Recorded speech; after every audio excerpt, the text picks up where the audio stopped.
Case 1, vertical chop. See, I'm just holding with the vacuum the nucleus, then with my chopper just dip it down and do a vertically chopping. Then each heminucleus I'm divided into few heminucleuses, like to each heminucleus I'm further dividing into smaller fragments. I am not emulsifying at this moment. First I'll divide each heminucleus into smaller fragments, then I will bring them to the pupillary area and emulsify. See how nicely it is getting chopped.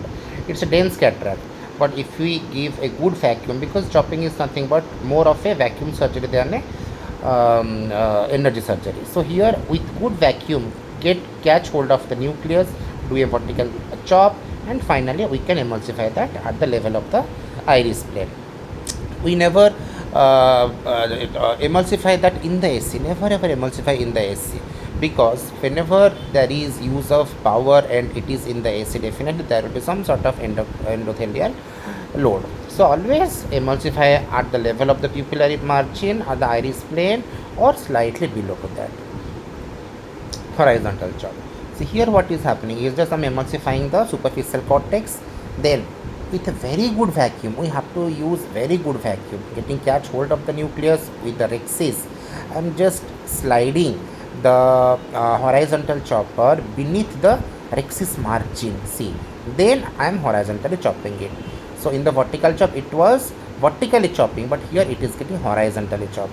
So with the vacuum I am holding with a mechanical force, and with the second recessive hand I am sliding the chopper beneath the rhexis margin. We have to go beneath the rhexis margin to the edge of the nucleus, then only we can chop it, horizontally chop it. So this is how I am horizontally chopping each heminucleus into smaller fragments, and then as I said again the same step, like we have to bring them to the center of the iris margin at the pupil, center of the pupil, and then emulsify. Then we'll see one more vertical chop case. See, I always tell he always good vacuum surgery. See, just if you have a good vacuum, how nicely it is getting chopped into smaller fragments by the chopper. So catch hold of the nucleus, then vertically chop, then we can emulsify. So this is how I told you the difference between the vertical chop and the horizontal chop. In vertical chop with good vacuum we get catch hold of the nucleus, then with the vertical chopper we do a vertical, in the vertical perpendicular 90-degree level chopping, whereas in the horizontal chopping what we do, we slide our horizontal chopper beneath the rhexis margin and reach out to the edge of the nucleus, then horizontal chop like a cutting edge, like we slice a banana, like that we slice it the nucleus in horizontal chop. See, again I'll tell you horizontal chop what we are doing.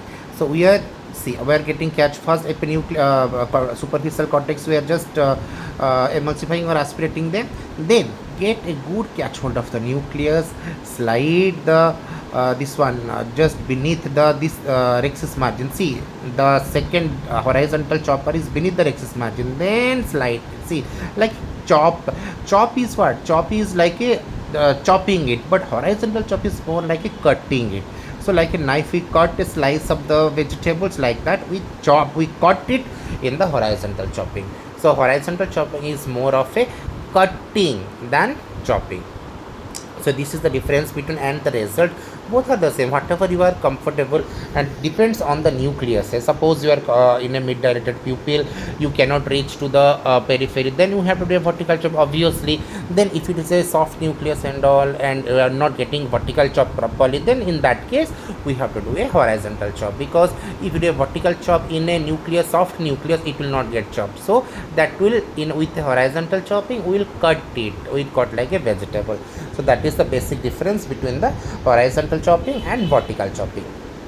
I can see here it was a calcified rhexis. So the rhexis was very small because there was a nuclear and capsular fusion was there. So rhexis was little eccentric, and so in eccentric cases now we cannot do a horizontal chop. So what here I am doing is a vertical chop, because mid-dilated pupil, small rhexis, and calcified rhexis, and adhesion between the nucleus and capsule, all these cases vertical chop is definitely preferred. And soft nucleuses, let it be leathery cataract, where we are unable to chop, in those cases the preferred option is the horizontal chopping. So this is, every case is different. How we do each case, each patient is different from one another. So every case we have to see under the microscope when we start the surgery.